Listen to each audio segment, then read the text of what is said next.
Ngasigi video asina Thumbilok Children Amusement Park haina kauramba haujingna Thumbilok Children Amusement Park haina khangnaraba Thumbi Kaithel la leiba park aduda namjava video ni hariba mafam asi Imphal bazar dagi 13 km amuk lapna chatlaga leire mafam asida service leiribasi picnic spot oiba yai meeting hall gi service su fangani pre and post wedding photo shoot ki service su lei film album shooting tawba yai school college group trip tawba yani mafam asida restaurant su lei adugi shu mathakta angang singi damaktadi yamna nungaigadaba sanafam amasuni akhoi hauze Khurai Lamlong bazar yoksale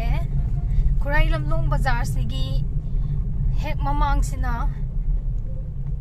Tinsit road aduga yethangba awang pangna chakipasina urkhul lambi ta doine aduga oi thangbasina Tirupati lambi ta done akhona chajaga dorise hek mamangi Tinsit road sidani koina hojik chatoriba mafam asina Thumbilok Children Amusement Park haiba mafam adudani hojik ngaiminaras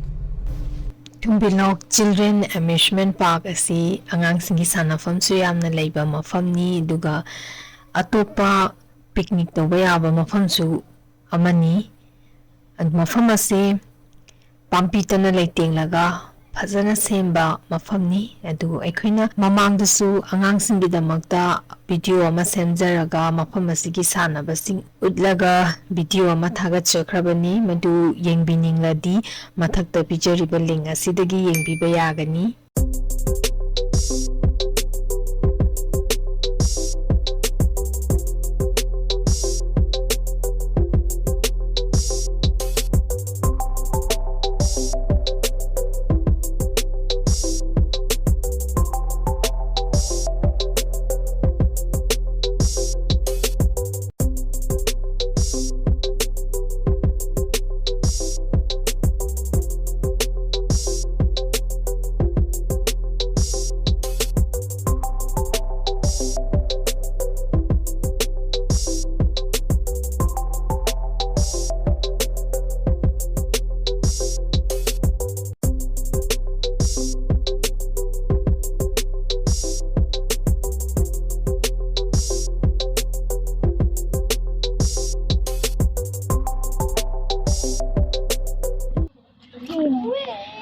Sida chafam su leire food court ana duga yamna open oina mathak tikuppaga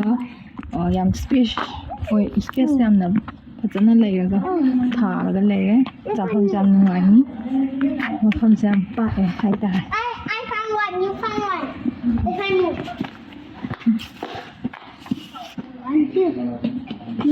Sina picnic cha famne sangmacha dumna na thamme duga chigumba mafam khara lei manga taruk lei sina sak thongbamne manung changaga yengse kamai leige du